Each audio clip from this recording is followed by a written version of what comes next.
Hello students, welcome to Mind Nurture. मैं हूं कृष्णा। कैसे हैं आप सब लोग? मस्त, बढ़िया। चलो स्टार्ट करते हैं फार्मेसी लॉ एंड एथिक्स का next chapter, consumer protection act. है ना, कंज्यूमर कौन होते हैं? कंज्यूमर कौन होते हैं? जो बेचारे कष्ट से मर जाते हैं। है ना, ये सुना होगा तुम लोगों ने, बेचारा कष्ट से मर जा रहा है कंज्यूमर। आप और हम लोग जो कंज्यूमर हैं कष्ट से मर रहे हैं।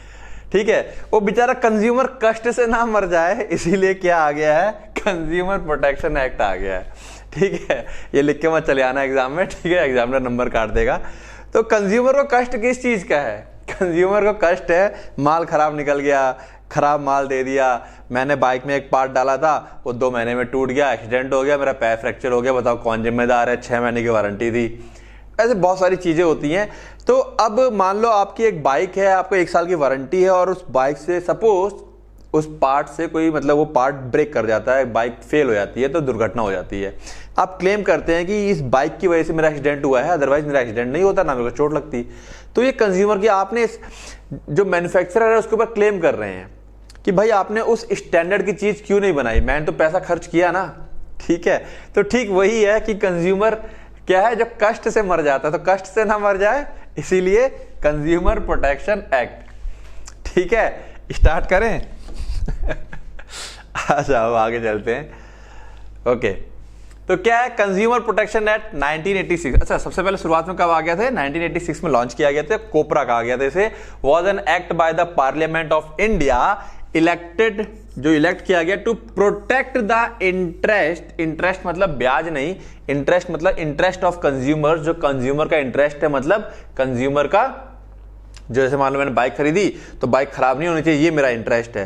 ठीक है ना, एक लिमिटेड टाइम की, जब तक के लिए वारंटी है एटलीस्ट। ठीक है ना, उससे मेरे को नुकसान नहीं होना चाहिए। तो कंज्यूमर वही इंटरेस्ट हो गया मेरा।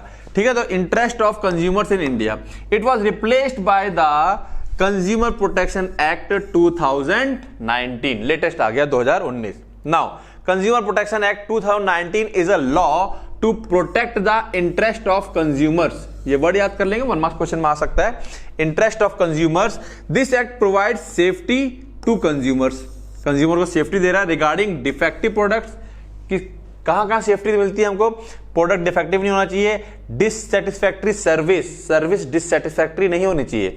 जैसे कि तुम लोग देखते होगे, हमने कोई कैब बुक करी, किसी बड़े शहर में गए, छोटा सा उदाहरण, सबको पता है बड़े बड़े शहरों में आप कॉल करो टैक्सी बुक हो जाती है हमारी। अब टैक्सी वाला आया, वो आके बकायदा क्या करेगा, आपको बैठाएगा, आपकी जगह छोड़ेगा। अब डिससेटिस्फैक्ट्री सर्विस क्या हो जाएगी कि उस कैब वाले ने क्या किया, रास्ते में गाड़ी अजीब से चला रहा है, दारू पी रखी है, मिसबिहेव कर रहा है, तो सर्विस अच्छी नहीं है। ठीक है ना, तो सर्विस में कोई भी चीज हो सकती है। आपने कोई घर में प्रोडक्ट लेके आए हो, आपने घर में मिक्सी खरीदी, पंखा खरीदा, जैसे खराब हुआ आपने कॉल किया, 24 आवर के अंदर कोई ना कोई आता है बंदा और आपके पंखे को ठीक करके चला जाता, तो अच्छी सर्विस मानी गई। है ना, जैसे उन्होंने वो लिख के देते हैं कि 24 आवर में आपको सर्विस मिल जाएगी। तो अगर सर्विस अच्छी नहीं है, डिससेटिस्फैक्टरी सर्विस है, तो उसके खिलाफ आप रिपोर्ट कर सकते हैं। And unfair trade practice, unfair trade practice मतलब जो चीज खरीदी बेची जा रही है वो अनफेयर है, इलीगल है, उसके खिलाफ कंज्यूमर को बचाना है। The basic aim of consumer protection act 2019 is to save the rights, जो हक है, राइट यहां पे राइट मतलब हक, जो हक है कंज्यूमर का, बाय एस्टैब्लिशिंग, कैसे रोकेंगे, कैसे प्रोटेक्ट करेंगे कंज्यूमर को, हक को कैसे बचाएंगे? तो बचाने के लिए हम लोग एस्टैब्लिश करेंगे, ये लोग अथॉरिटी है ना, मतलब कि एक तरह से एक टीम बना देंगे, गठित कर देंगे और एक पैनल बैठा देंगे। आप जाके उनके सामने अपनी रिपोर्ट रखिए या अपनी कंप्लेंट रखिए कि भैया देखो ऐसा ऐसा हुआ है। तो एस्टैब्लिश करेंगे authorities for timely and effective administration, जिससे कि टाइम पर और अच्छे से एडमिनिस्ट्रेशन हो सके, उसका मतलब जो कंप्लेंट्स हैं उसको सॉल्व किया सके, एंड सेटलमेंट हो सके कंज्यूमर्स डिस्प्यूट्स, जो झगड़े हैं, डिस्प्यूट मतलब झगड़े किसके बीच में होंगे, हमारे मैन्युफैक्चरर और मेरे बीच में। आप किसी दुकानदार से झगड़ा नहीं कर सकते, आपने जो माल खरीदा ना, उस माल को जिसने बनाया है उससे आपका झगड़ा होता है। मतलब जब भी आप कंप्लेंट करते हैं तो जो इसने माल बनाया है उससे आपका क्या होता है, डायरेक्ट पंगा होता है, उसके खिलाफ आप कंप्लेंट करते हैं। ठीक है, तो ये कुछ बातें हमें ध्यान रखनी है। Enactment of date August 9, 2019, year 2019 में आ गया था। शॉर्ट टाइटल में मतलब छोटे में हम लोग बोलते हैं the consumer protection act 2019। Long title की बात करें यानी कि एक तरह से कंप्लीट डेफिनेशन की बात करें, एन एक्ट एक ऐसा एक्ट टू प्रोवाइड, जो प्रोवाइड करता है protection of the interest of consumer, consumers के इंटरेस्ट को प्रोटेक्ट करता है, and for the said purpose या उसी पर्पस के लिए, टू स्टैब्लिश अथॉरिटीज या कंज्यूमर के इंटरेस्ट को रोकने के लिए स्टैब्लिश करेगा authorities for timely and effective administration, जिससे कि टाइम पर ऑफ इफेक्टिवली एडमिनिस्ट्रेशन हो सके एंड सेटलमेंट हो सके कंज्यूमर के डिस्प्यूट्स का, एंड मैटर्स कनेक्टेड देयरविद, जो उससे कनेक्टेड है, और इंसिडेंट देयरटू या जो उससे कनेक्टेड घटनाएं हैं। ठीक है ना, ये लंबी देखते से हम कह सकते हैं। अगर सीपीए की डेफिनेशन आती है तो ये आप डेफिनेशन में लिख सकते हैं। मिनिस्ट्री, किस मिनिस्ट्री के अंडर में आता है ये? Ministry of consumer affair, food and public distribution. One marks question, कौन सा डिपार्टमेंट है? Department of consumer affair. Clear है? नाउ कुछ डेफिनेशंस। एडवर्टीजमेंट, क्या समझते हो एडवर्टीजमेंट से? प्रचार। तो कैसे लिखोगे? इसका मतलब एनी ऑडियो विजुअल, कोई चीज सुनाई दे रही है, जैसे रेडियो में प्रचार होता है, दिख रहा है, कोई चीज देख के होर्डिंग वगैरह लगी हुई है। रिप्रेजेंटेशन, इंडोर्समेंट, इंडोर्समेंट मतलब होता है कोई चीज का समर्थन करना, जैसे कि जो कलाकार वगैरह आते हैं कि पियो पेप्सी और हो जाओ मस्त गर्मी में, है ना, ये इंडोर्समेंट हो रहा है। और pronouncement made by means of light, या प्रोनाउंसमेंट जो चमकाया जा रहा, दिखाया जा रहा लाइट के द्वारा, साउंड के द्वारा, स्मोक, गैस, प्रिंट, मतलब कोई भी चीज कर रही है जिससे कि किसी चीज का प्रचार हो रहा है। इलेक्ट्रॉनिक मीडिया, उस पर इंटरनेट वगैरह पे ऐड आता है, इंटरनेट और website, and includes any notice, या कोई नोटिस आ रहा है उस पर, सर्कुलर आ रहा है, लेबल आ रहा है, रैपर, इनवॉइस और सच अदर डॉक्यूमेंट, जैसे ना प्रचार के लिए रैपर आते हैं, घर घर में डाल जाते हैं कि हाँ ये हमारा ऐसा है, ये ऐसा करके, तो ये तमाम चीजें एडवर्टीजमेंट के अंदर आती हैं। कंप्लेंट, कंप्लेंट क्या है? Complaint means any allegation, allegation मतलब किसी पर आरोप लगाना। क्या लगा रहे हो आप? आरोप लगा रहे हो, किसी पर एलिगेशन, आरोप लगा रहे हो, राइटिंग में, लिखित में, मेड बाय कंप्लेनेंट, कंप्लेनेंट मतलब जो कंप्लेंट करता है, for obtaining any relief provided by और अंडर दिस एक्ट, जिससे कि उसको कुछ रिलीफ मिल सके। कोई उसने पार्ट खरीदा, कोई उसने चीज खरीदी, कोई उसने सर्विस ली, ठीक है ना, वो उससे सेटिस्फाइड नहीं हुआ तो वो कंप्लेंट कर सकता है। क्या हो सकता है, क्या क्या चीजें आती है इसके अंदर? Under this act an unfair contract और अनफेयर ट्रेड प्रैक्टिस, कोई कॉन्ट्रैक्ट हुआ है जो कि अनफेयर है, फेयर नहीं था। ट्रेड प्रैक्टिस, जो खरीद फरोख्त हुई है वो अनफेयर रही है। और रेस्ट्रिक्टिव ट्रेड प्रैक्टिस, ऐसी ट्रेड प्रैक्टिस यानी खरीद फरोख्त हुई है जो कि नहीं होनी चाहिए थी, कंज्यूमर को नहीं पता था, उसने बेच दी उसको। Has been adopted by any trader और सर्विस प्रोवाइडर, है ना, कोई सर्विस प्रोवाइडर ऐसी सर्विस दे रहा है जो इलीगल है। द गुड्स, सामान बॉट बाय हिम, या कोई सामान उससे खरीदा गया है, और एग्रीड टू बी बॉट, या उसने by him suffer from one और मोर डिफेक्ट, या उसने जो सामान खरीदा है उसके अंदर एक या एक से ज्यादा डिफेक्ट्स हैं, तो वो कंप्लेंट कर सकता है। द सर्विस हायर्ड और अवेल्ड, या उसने कोई सर्विस हायर की है, मान लो उसने फोन किया, कोई सर्विस ली कि हाँ मुझे वहां से वहां छोड़ दो, एक टैक्सी की सर्विस ले ली, या उसने कोई सर्विस अवेल की और एग्रीड टू बी हायर्ड, या वो एग्री हुआ कि हाँ मैं ये सर्विस लूंगा। कोई भी चीज हो सकती है, लिखने का तरीके होते हैं, मैंने बताया ना बेटा, ये लिखने का तरीका है कानून में, ऐसा मतलब इस लैंग्वेज में लिखा जाता है कि मैंने कोई सर्विस के लिए बोला, मैंने मतलब सर्विस के लिए बोल दिया कि हाँ मैं लूंगा, और फिर उसमें कोई नहीं दे पा रहे हैं सर्विस वो लोग। Avail by him suffer from any deficiency, और उस सर्विस पूरी नहीं हो पाती है। आ ट्रेडर और ए सर्विस प्रोवाइडर, जो बेच रहा है या जो सर्विस दे रहा है, एज द केस में भी, चाहे जैसा मर्जी केस हो, जैसे सपोज आप क्या कर ले रहे हो, इंटरनेट ले रहे हो, इंटरनेट आपको सर्विस मिल रही है और वो प्रॉपर नहीं हो पा रही है, कोई भी चीज हो, एज द केस में भी हैज चार्ज फॉर गुड्स और for the service mentioned in the complainant, ठीक है ना। अब price in excess of the price, ठीक है, वो कह रहा है कोई ट्रेडर है या कोई सर्विस प्रोवाइडर है, एज द केस में भी, चाहे इन दोनों में से कोई भी केस हो, has charge for the goods, उसने कुछ सामान के लिए आपसे चार्ज किया है, और for the service mentioned in the complaint a price in excess of the price, और उसका प्राइस उसने ज्यादा वसूल लिया है, ठीक है। The goods which are hazardous, कोई सामान जो हजार्डस नुकसानदायक है लाइफ के लिए एंड सेफ्टी के लिए, व्हेन यूज, जब उसे यूज किया जाएगा, are being offered for sale to the public, या ऐसा कोई सामान बेचा जा रहा है जो पब्लिक की हेल्थ के लिए नुकसानदायक है। The services which are hazardous likely to be hazardous to life, कोई ऐसी सर्विस है जो नुकसानदायक है या नुकसानदायक हो सकती है लाइफ और safety of the public when use, जब उसको इस्तेमाल किया जाएगा, are being offered by person, या किसी इंसान के द्वारा ऑफर किया जाए या ऑफर किया जाता है, who provides any service and who knows it to be injurious to life and safety, मतलब वो सारी चीजें जिससे कंज्यूमर का नुकसान होने वाला है। A claim for product liability action lies against the product manufacturer. A claim against product liability, product liability मतलब होता है प्रोडक्ट से होने वाला नुकसान, ठीक है। एक जब क्लेम किया जाता है कि इस प्रोडक्ट से मुझको ये नुकसान हुआ है, ये किसके खिलाफ होता है? अगेंस्ट द प्रोडक्ट मैन्युफैक्चरर के खिलाफ हो रहा है, प्रोडक्ट सेलर के खिलाफ हो रहा है, प्रोडक्ट सर्विस प्रोवाइडर के खिलाफ हो रहा है जो सर्विस दे रहा है, ठीक है। एज द केस में भी, चाहे जो मर्जी केस हो, सर्विस का केस हो चाहे गुड्स का केस हो, ठीक है ना। क्लेम किसके खिलाफ होता है? प्रोडक्ट मैन्युफैक्चरर के खिलाफ होता है। तो यहां बात को जरा फिर से समझेंगे। कंप्लेंट का मतलब क्या है? कंप्लेंट एक लिखित रूप में आरोप होता है, और वो कैसा कैसा हो सकती है कंप्लेंट? ये 3, 4, 5, 6, 7 तरीकों में से कोई भी कंप्लेंट हो सकती है, और भी कैटेगरी आती है, ठीक है। कंज्यूमर कौन होता है? जो कष्ट से मर जाता है। ये लिख के मत आना, ठीक है, ये लिख के आना है। एज पर द एक्ट के according a person is called a consumer, एक इंसान को कंज्यूमर कहा जाता है हु अवेल्स द सर्विस, जो किसी प्रकार की सर्विस ले रहा है या सामान, बाइज एनी गुड्स, कोई सामान खरीद रहा है, फॉर सेल्फ यूज, खुद के इस्तेमाल के लिए। वर्थ टू मेंशन डेट, यहां पर एक बात है मेंशन करने वाली, that if person buys any goods, अगर पर्सन कोई सामान ले रहा है और अवेल एनी सर्विस, और कोई सर्विस ले रहा है फॉर रीसेल और कमर्शियल पर्पस, मान लो मैंने कोई चीज ले रहा हूं थोक में और उसको आगे बेचना है, तो मैं, क्योंकि मैंने थोक में लिया आगे बेचने के लिए, तो मैं कंज्यूमर नहीं कहलाऊंगा, ठीक है ना। फॉर कमर्शियल पर्पस ही और she not considered a consumer, उसको कंज्यूमर नहीं माना जाएगा। ये बेटा मान के चलो तुम्हारी डेफिनेशन आ रही है कंज्यूमर वाली 1 मार्क्स में, ठीक है ना, याद करनी है। This definition covers all types of transaction, इस डेफिनेशन में सारे ट्रांजैक्शन आते हैं, ऑफलाइन ऑनलाइन दोनों, आप ऑनलाइन शॉपिंग करते हो वो भी आता है, ठीक है। Through tele shopping, direct selling और मल्टी लेवल मार्केटिंग, आप जिस तरह का भी सामान खरीद रहे हैं अपने खुद के पर्सनल यूज के लिए, आप कंज्यूमर बन जाते हैं। लेकिन आप कोई सामान लेते हो रीसेल करने के लिए, बेचने के लिए, तो आप कंज्यूमर नहीं हो। Okay, now consumer rights, again बेटा ये 2 से 3 नंबर में सवाल आ रहा है, नोट कर लो, इस बार के लिए इंपॉर्टेंट है ये, इस बार के लिए क्या हमेशा के लिए इंपॉर्टेंट है। इस चैप्टर से 2-3 सवाल, कंज्यूमर की डेफिनेशन और कंज्यूमर राइट्स, ये 2 से 3 नंबर में क्वेश्चन आने वाला है। The right to be protected against the marketing of goods, products or services which are hazardous to life and property. Protection, the right to protection, यहां protection आ जाएगा। किसके खिलाफ protection?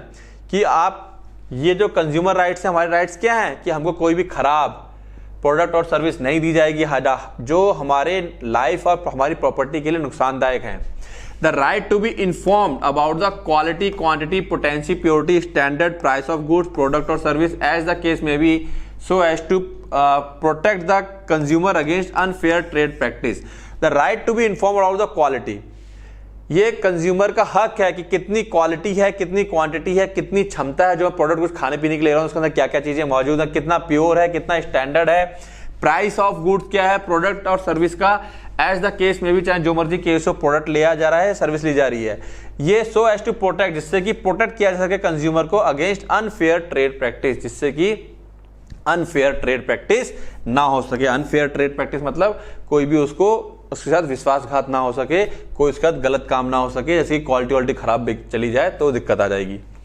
The right to be assured where possible access to variety of goods, products और service to competitive prices, ये उसको सुनिश्चित करना कि वेर एवर पॉसिबल, जहां तक संभव हो सके, access to variety of goods. ऐसा नहीं है कि एक सामान है तो वही लेना है, नहीं, आप 4 सामान को लीजिए, ये आपका हक है, आप 4 सामान देखिए, अपना प्राइस कंपेयर कीजिए और खरीदिए उसको, ठीक है ना।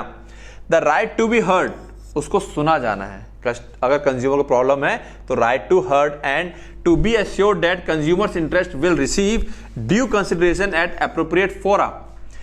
राइट टू हेड के उसको सुना जाएगा और उसे एश्योर्ड किया जाएगा, उसे आश्वासन दिया जाता है कि दैट कंज्यूमर इंटरेस्ट, जो उसका कंज्यूमर का जो इंटरेस्ट है, ठीक है, विल रिसीव ड्यू कंसिडरेशन, जो उसका इंटरेस्ट है उसको कंसिडर किया जाता है। मतलब आप परेशान ना हो, आपने जिस पर्पज से वो खरीदा अगर वो आपको नहीं मिलता है तो हम आश्वासन देते हैं, इस एक्ट, ये एक्ट कहना चाह रहा है, हम आश्वासन देते हैं कि आपको उसका प्रॉपर मुआवजा दिया जाएगा एट एप्रोप्रिएट फोरा, ये इसका ओवरऑल मीनिंग है।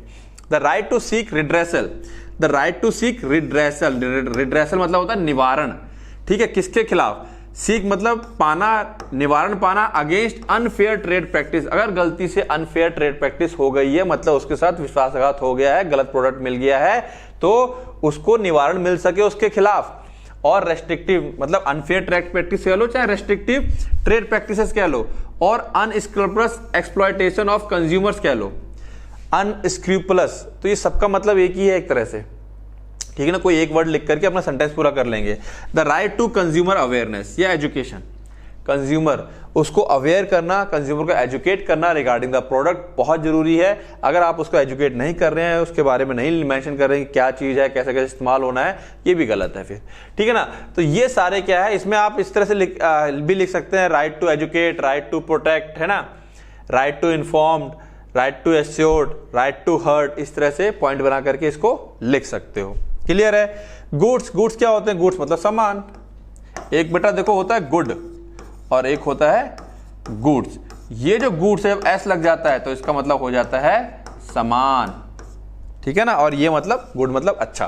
तो good means every kind of movable property and includes, किसी भी टाइप की मूवेबल प्रॉपर्टी जो मूव कर सकती है, और इसके अंदर इंक्लूड होता है food as defined in clause J of subsection 1 of section 3 of the food safety and standard act 2006, ठीक है। गुड्स मतलब कोई भी सामान जो मूव कर सकती है, और इसके अंदर खाना भी इंक्लूड किया जाएगा।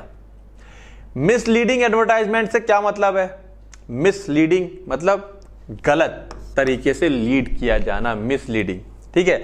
इन रिलेशन टू एनी प्रोडक्ट और service means an advertisement, misleading का मतलब एक ऐसा एडवर्टाइजमेंट जो फॉल्सली डिस्क्राइब सच प्रोडक्ट और सर्विस, जो उस प्रोडक्ट को या वो जो सर्विस दी जा रही है उसको गलत तरीके से रिप्रेजेंट कर रहा है, वैसी है नहीं लेकिन वैसा दिखाया जा रहा है, ठीक है। जैसे कि मैं बोलूं मेरे पास एक ऐसी मेडिसिन है जो कैंसर ठीक कर देगी, जो कि पॉसिबल नहीं है, तो मैं इसको फॉल्स गलत कह रहा हूं मैं इसको, है ना। मैं कह रहा हूं ये पेन जादुई है, इसको चलाओ, यहां पे लिखो, है ना, कितना अब तो 2000 और 2000 का नोट बाहर आ जाएगा ठीक है, तो गलत हो जाएगा ये, तो ये मिसलीडिंग एडवर्टाइजमेंट हो जाएगा, ठीक है। गिव्स ए फॉल्स गारंटी, कोई ऐसा चीज एडवर्टाइजमेंट हो रहा है, गारंटी जो दी जा रही है गलत गारंटी दी जा रही है। भाई ऑब्वियस सी बात है, ये पेन है तो कितना चल जाएगा, 4 साल 5 साल 10 साल, इसके बाद तो घिस ही जाएगा ना एक टाइम के बाद। मैं कह रहा हूं नहीं ये 100 साल से पहले नहीं घिसेगा, गलत हो गया ना, ये गलत गारंटी हो गई, ठीक है।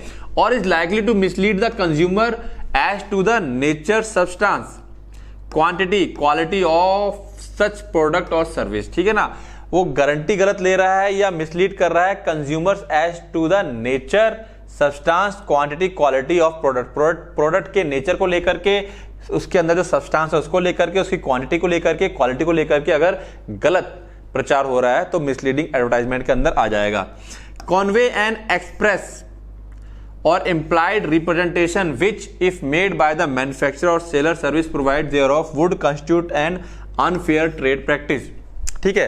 कह रहा है कॉन्वे एंड एक्सप्रेस और implied representation which if made by the manufacturer or seller or service provider thereof, कोई चीज जो एक्सप्रेस की जा रही है या रिप्रेजेंट की जा रही है, ठीक है, और उसके अंदर अनफेयर ट्रेड प्रैक्टिस है, तो मिसलीडिंग एडवर्टाइजमेंट के अंदर आ जाएगा। डेलिबरेटली, जानबूझकर, कंसील, छुपाना इंपॉर्टेंट इंफॉर्मेशन, किसी प्रोडक्ट की कोई जो जरूरी इंफॉर्मेशन है उसको छुपा ले जाना, वो बताई नहीं, जो बताई तो सच बताई लेकिन कुछ चीजें छुपा ले गए, वो भी मिसलीडिंग एडवर्टाइजमेंट के अंदर आ जाएगा। प्रोडक्ट क्या चीज होती है, प्रोडक्ट मींस एनी आर्टिकल्स, कोई भी आर्टिकल या गुड्स और सब्सटेंस और रॉ मटेरियल और any extended cycle of such product, ठीक है। साइकिल के दौरान जो बन रहे हैं ना प्रोडक्ट के पार्ट्स हैं, वो सब चीजें उसके अंदर काउंट होती हैं। Which may be in gases, liquid और सॉलिड स्टेट, तीनों स्टेट में काउंट किया जाएगा, है ना। कि भाई हम लोग गैसेस का भी कुछ इस्तेमाल करते हैं, कौन सी गैसेस प्रोडक्ट में, जैसे तो कुछ धूप बत्ती वगैरह आती है तो उसमें गैस का तो रूप होती है वो, ठीक है। possessing intrinsic value which is capable of delivery either as wholly or assembled और एज ए कॉम्पोनेंट। तो देखो थोड़ा सा लैंग्वेज का खेल है, गैसेस, लिक्विड, सॉलिड किसी के भी रूप में हो, इंट्रिंसिक वैल्यू, इंट्रिंसिक मतलब जो उसकी इंटरनल वैल्यू होती है, ठीक है, which is capable of delivery either as wholly और असेंबल्ड, या तो पूरी तरीके से डिलीवर किया जाएगा या उसको असेंबल्ड किया गया है, as a component of part, तो वो भी प्रोडक्ट में काउंट किया जाएगा, and is produced for introduction to trade, और उसको बनाया गया है ट्रेड करने के लिए, कॉमर्स बेचने के लिए, but does not include human tissue, but उसके अंदर ह्यूमन टिश्यू, ब्लड प्रोडक्ट और ऑर्गन्स, यानी कि इंसानी चीज नहीं होनी चाहिए, ठीक है, तो उसको हम लोग क्या कहेंगे, प्रोडक्ट कहेंगे। प्रोडक्ट लायबिलिटी, ये बेटा इंपॉर्टेंट है, अगेन 1 मार्क्स के लिए इसे मार्क कर लेंगे। प्रोडक्ट लायबिलिटी का मतलब है means the responsibility of a product manufacturer, यहां पर जिसने प्रोडक्ट बनाया है, प्रोडक्ट मैन्युफैक्चरर उसकी जिम्मेदारी है, और प्रोडक्ट सेलर उसकी जिम्मेदारी है ऑफ एनी प्रोडक्ट और सर्विस टू कंपनसेट। ठीक है, सिंपल सी लाइन का मतलब क्या हो गया, product liability means responsibility of product manufacturer to compensate. Compensate मतलब कोई चीज नुकसान होता है तो वो उसकी भरपाई करेगा। For any harm caused to a consumer, consumer किसी टाइप का नुकसान होता है तो वो कंपनसेट करेगा, कंपनसेट देगा उसको by such defective product manufactured or sold or by deficiency in service relating thereto, जो सर्विस उसमें इंक्लूड है, या तो वो उसको सर्विस नहीं देगा या उसको नया प्रोडक्ट देगा। और अगर कंज्यूमर को कोई नुकसान हो गया है, मान लो कोई चोट लग गई, जल गया, तो वो उसके इलाज का खर्चा भरेगा। ये है कंपनसेशन, प्रोडक्ट लायबिलिटी। सर्विस का मतलब क्या है, service means service of any description, description मतलब जो चीज लिखी गई है, विच इज मेड अवेलेबल या डिस्क्राइब की गई है, made available to potential user, जो पोटेंशियल यूजर, जैसे कि मेरे को क्या है, मेरे को कहीं जाना है तो मेरे को टैक्सी हायर करनी है, तो मैं पोटेंशियल यूजर हूं कि मेरे को टैक्सी चाहिए जाने के लिए, ठीक है। एंड इंक्लूड, और इसके अंदर इंक्लूड है बट नॉट लिमिटेड टू। अब इसका मतलब क्या है, इसको थोड़ी देर के लिए भूल जाते हैं, ठीक है, फिर मैं बताता हूं। बट नॉट लिमिटेड टू, ये यहीं तक ही सीमित नहीं है, कहना ये चाहता है। और क्या क्या चीजें इंक्लूड हो जाती है इसके अंदर, provision of facility in connection with banking, financing, insurance, transport, processing, supply of electricals or other energy, telecom, boarding, lodging, both housing, construction, entertainment, amusement park वगैरह होते हैं। और the purveying of news, news को इकट्ठा करके जो दिया जाता है, हमको न्यूज दिखाई जाती है, और अदर इंफॉर्मेशन, ठीक है, ये सब इसके अंदर इंक्लूड है और इससे कनेक्टेड है। But does not include, but service के अंदर क्या चीज इंक्लूड नहीं है, rendering of any service free of charge. अगर मैं कोई सर्विस आपको फ्री ऑफ चार्ज दे रहा हूं, आपसे किसी चीज का कोई पैसा नहीं ले रहा हूं, तो मैं मजबूर नहीं हूं, ठीक है, तो उसको सर्विस के अंदर काउंट नहीं किया जाएगा। आप मान लो कोई है इंसान कह रहा है कि ठीक है भाई ऐसा है, तुम किसी ने होटल खोल लिया, सपोज किसी ने होटल खोल लिया, उसने कहा ठीक है मैं 3 टाइम का खाना मुफ्त खिलाऊंगा। उसने फिर धीरे धीरे क्या हुआ, लोग आसपास के आके खाने लगे, लोग उसको क्या है, फिर वो एक ही टाइम का खाना देने लगा, फ्री दे रहा है। लोग ये नहीं कह सकते कि भाई ये कंप्लेंट करते उसके खिलाफ जाके 3 टाइम बोला था, ये 1 टाइम दे रहा है ना, क्योंकि फ्री है वो, ठीक है।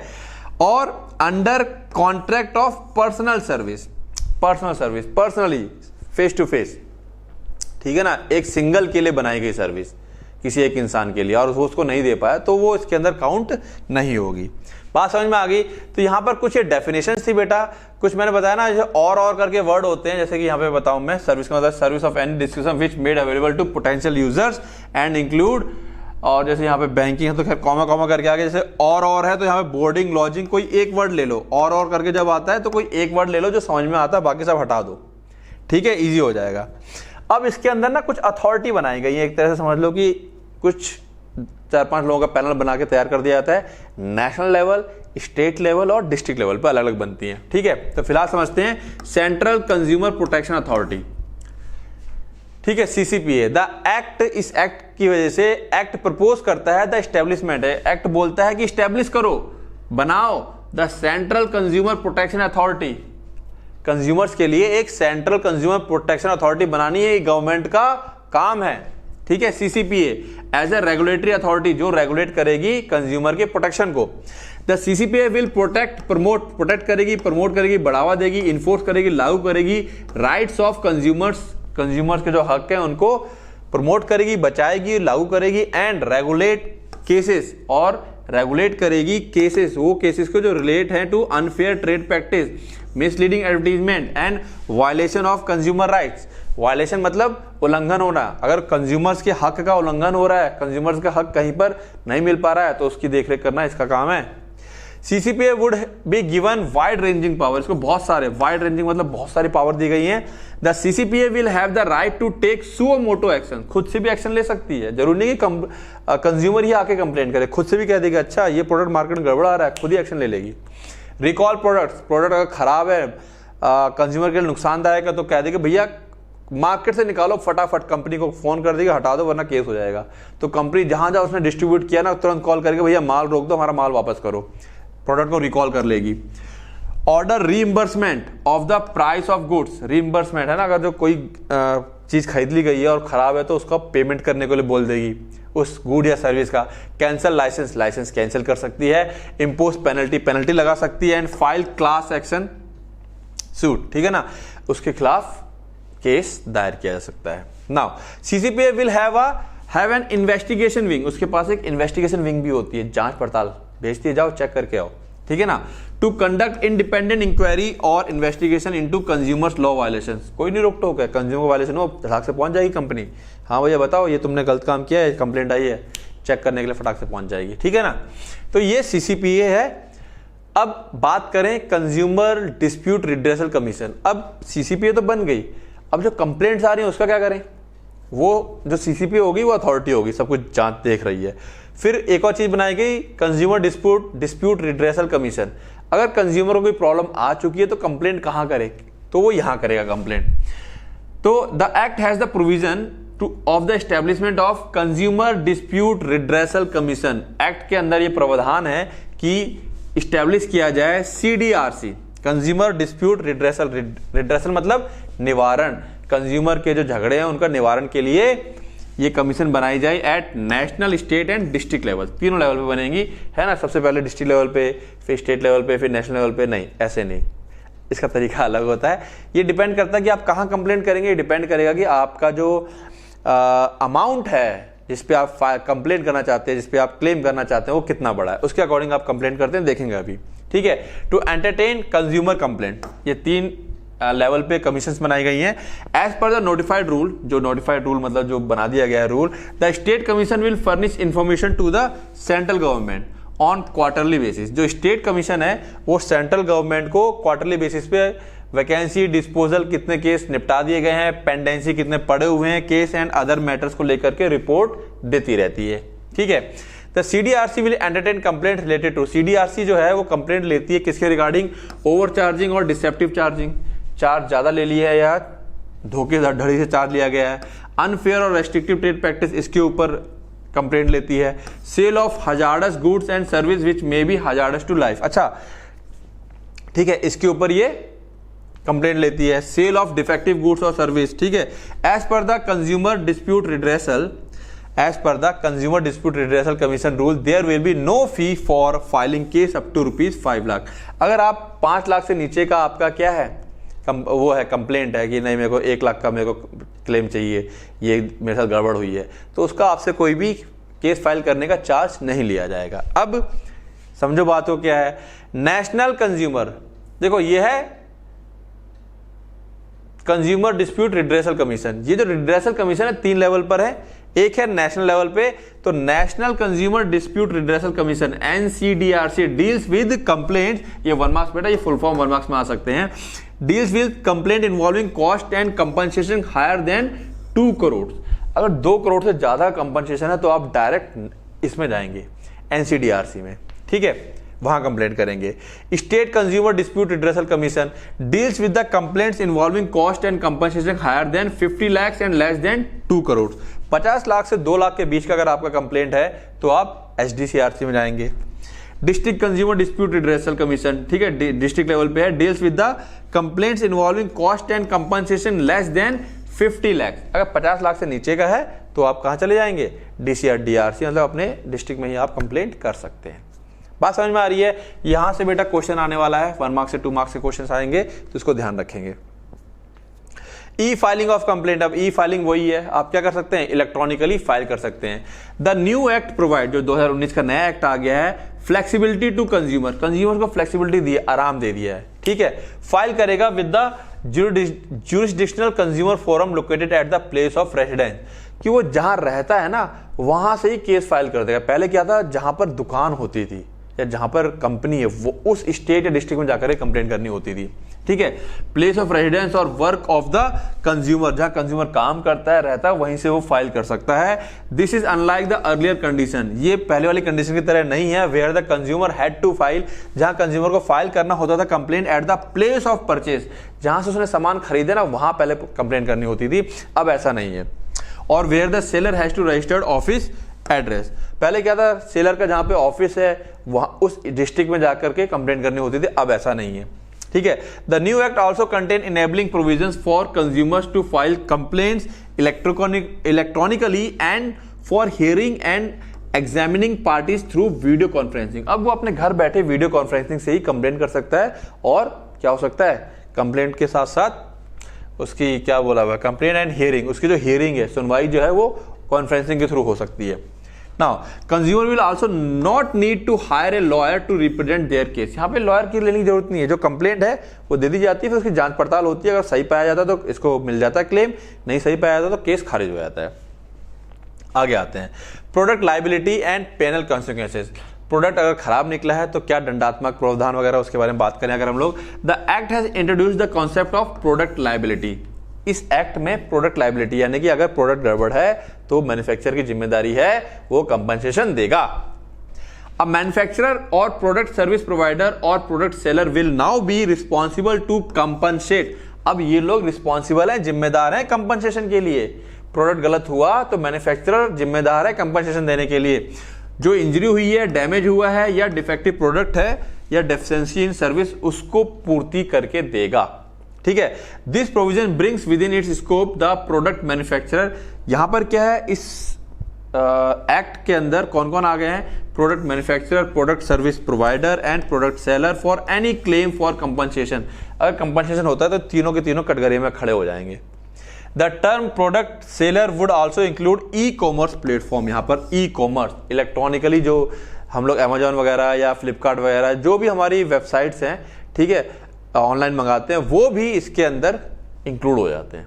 ठीक है ना भाई, क्योंकि कई बार ऐसा हो सकता है मैन्युफैक्चरर ने तो सही सामान दिया है लेकिन सेलर ने कुछ गड़बड़ कर दिया है, तो सेलर भी इसके अंदर काउंट होते हैं। बात समझ में आ रही है? Okay. Penalties for misleading advertisement. The CCPA में इम्पोज पेनल्टी ऑन मैन्युफैक्चरर और एन इंडोर्सर। देखा ध्यान है, एक बार बीच में गड़बड़ हुआ था जब मैगी के ऊपर बड़ा कांड हो गया था, तब अमिताभ बच्चन जो मैगी का ऐड किया करते थे, उन्होंने तुरंत अपना एंडोर्समेंट खींच लिया था कि मेरे को ऐड नहीं करना अब इसका, है ना। तो यहाँ पेनल्टी दोनों पे आ सकती है, मैन्युफैक्चरर के ऊपर और जो इंडोर्सर है, जो उसको इंडोर्स कर रहा है, for a false or misleading advertisement. The CCPA may also sentence them to imprisonment. Sentence मतलब सजा दे सकता है जेल जाने के लिए, इम्प्रिजनमेंट की। तो इसीलिए खराब चीज का प्रचार ना किया जाए, है ना। आजकल कंट्री में क्या हो रहा है, आजकल कंट्री में क्या हो रहा है, दो चीजों का प्रचार हो रहा है। किसका? जुआ केसरी और सट्टेबाजी का। इतने तमाम ऐप आ गए हैं कि युवा पीढ़ी को ढकेल दो इसमें। खैर आगे आते हैं, आप लोग पढ़ाई करते रहिए। Provision for alternate dispute resolution. अब ये क्या चीज है, alternate dispute resolution. The new act provides for mediation. अभी क्या है, ऊपर हमने सीधे जाके कंप्लेंट कर दी, अब सुनवाई हो रही है। इस एक्ट में ना एक और तरीका है, एक अल्टरनेट मतलब अलग तरीके से भी होता है। हमने कंप्लेंट करी, हमने कहा कि मीडिएशन करना चाहते हैं। अगर मान लो सामने वाला मैन्युफैक्चरर गड़बड़ है तो वो कहेगा ठीक है, मैं उससे, अब मान लो 50 लाख का है, अब उसमें ऐसा होता है ना कि केस करते करते करते बहुत आगे तक जाना पड़ता है। मैन्युफैक्चरर को भी पता है कि यार आगे भी जाऊंगा तो भी मैं हार जाऊंगा, तो बेटर है यहीं सेटल कर लो। अब मान लो कंपनसेशन बनता है 20 लाख का, तो ये कहेगा अच्छा ठीक है, ऐसा है तुम मेरे को 15 लाख दे दो, छुट्टी करो। तो ये मीडिएशन बीच में चल जाता है, आउट ऑफ कोर्ट सेटलमेंट भी कहा जाता है इसे, ठीक है ना। Mediation as an alternate dispute resolution mechanism. For mediation there will be a strict timeline fixed in the rules. Mediation के लिए खास टाइमलाइन सेट की जाती है, उसके अंदर आपको करना ही करना है।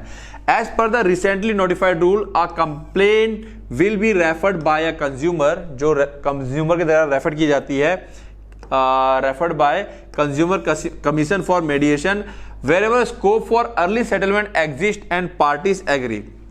जब कंप्लेंट की जाती है तो कंज्यूमर कमीशन के द्वारा मीडिएशन का रास्ता अपनाया जाता है। पहले वो सोचते जितना जल्दी निपट जाए मामला उतना अच्छा, ठीक है ना। तो जो स्कोप होता है जिससे कि अर्ली जल्दी दोनों पार्टी, इसको मुआवजा मिलना है भाई, कमीशन के थ्रू भी जो कंज्यूमर है वो क्या चाहता है, मुआवजा चाहता है। तो वो चाहता है कि फटाफट कोई कंज्यूमर के थ्रू प्रोसेस थोड़ी लंबी हो जाएगी, फिर लेखा पढ़ी पूरी होगी। तो कह रहा है wherever scope for early settlement, जहां जल्दी सेटलमेंट का स्कोप है एग्जिस्ट एंड पार्टी भी एग्री कर रही है इसके लिए, हाँ ठीक है हम लोग करने की कोशिश करते हैं, अगर हो जाता है तो कहती ठीक है करो अपना मेडिएशन, जब नहीं हो पाएगा तो हमारे पास आ जाना। The medicine will be held in the mediation cells, mediation cell होता है वहाँ बाकायदा, ऐसा नहीं कि बाहर कहीं सड़क पे छोड़ दिया, बाकायदा कोर्ट का ये एक रूम होता है, उसी में दोनों को बैठाया जाता है, एक तीसरा बंदा भी रहता है, ठीक है, इसकी तरफ से, कमीशन की तरफ से। To be established under the aegis of the consumer commission, ठीक है, कंज्यूमर कमीशन के द्वारा एक मेडिसिन सेल होता है, वहां बैठाया जाता है, एक थर्ड पार्टी जो इस कमीशन का मेंबर होता है वो दोनों की सुनता है और दोनों को बोलता है कि आप इतने मान जाओ, इतने मान जाओ, भाई मान जाओ, ठीक है। There will be no appeal against settlement through mediation, ठीक है ना, अगर मीडिएशन के थ्रू सेटलमेंट हो गया है फिर आप अपील नहीं कर सकते उसके बाद, ठीक है, उस सेटलमेंट के खिलाफ आप अपील नहीं कर सकते। अनफेयर ट्रेड प्रैक्टिस क्या होती है? The new act has armed the authorities to take action against unfair trade practice too, unfair trade practice मतलब इलीगल तरीके से जो प्रैक्टिस प्रॉपर नहीं है, ठीक है, प्रैक्टिस ट्रेड प्रैक्टिस जो खरीद फरोख्त होती है वो प्रॉपर नहीं होती है, ब्लैक में माल लाया जा रहा है वगैरह वगैरह। The act introduce a broad definition of unfair trade practice which also includes the sharing of personal information given by the consumer in confidence unless such disclosure is made in accordance with the provision of any other law, ठीक है ना।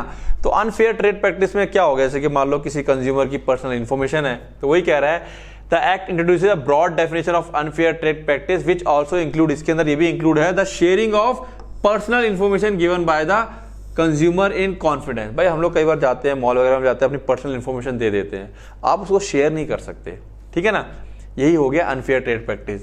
In confidence unless such disclosure is made in accordance with the provision, जब तक कि किसी कोई accordance किसी के तहत अगर उसको डिस्क्लोज ना किया जाता है, किसी कोई रूल के तहत, तो ठीक है, लेकिन डिस्क्लोजर मतलब खुलासा, ठीक है ना, वो जो कॉन्फिडेंशियल इंफॉर्मेशन है उसको डिस्क्लोज किया जा रहा है is made in accordance with provisions of any other law, या किसी और लॉ के द्वारा इस पर्सनल इंफॉर्मेशन को खोला जा रहा है तो ठीक है, अदरवाइज आप ये नहीं कर सकते हैं। बात समझ में आ गया? अब समझो बात को। The central consumer protection council, अब ये काउंसिल की बात समझ लें, ठीक है। The consumer protection act empower the central government, जो कंज्यूमर प्रोटेक्शन एक्ट है ये एम्पावर, ताकत देती है सेंट्रल गवर्नमेंट को to establish a central consumer protection council. It will act as an advisory body on consumer issues, ये advisory body होती है, एडवाइस देती है कंज्यूमर इश्यूज के ऊपर, ठीक है। तो क्या कह रहा है, As per the notified Central Consumer Protection Council rule, the Central Consumer Protection Council would be headed by the Union Ministers of Consumer Affairs. कौन इसका हेड होगा?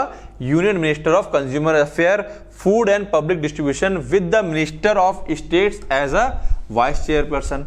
जो Ministers of State होगा वो क्या होगा? Vice Chairperson and 34 other members from different field, और 34 अलग अलग मेंबर्स होंगे अलग अलग फील्ड से। बेटा ये सेंट्रल कंज्यूमर प्रोटेक्शन काउंसिल है, ठीक है ना। The council which has a 3-year tenure, जिसका 3 साल का वर्क पीरियड होता है, will have a minister in charge of consumer affair from 2 states from each region, north, south, east, west, ठीक है ना, that is and NER। There is also provision for having working group from amongst the member for specific task, ठीक है, इसमें वो दे रखा है council में कौन कौन मेंबर होते हैं, नॉट सो इंपॉर्टेंट, इसको यहाँ पे छोड़ सकते हो, इतना इंपॉर्टेंट नहीं है। अब लास्ट में पॉइंट आते हैं हम लोग, applicability. This act is applicable to all the product and service, ये एक्ट सभी प्रोडक्ट और सर्विस पे लागू होता है, अनटिल और अनलेस, जब तक कि एनी प्रोडक्ट और service is specially debarred, debarred मतलब बाहर निकाल दिया जाना, out of the scope of this act by the central government.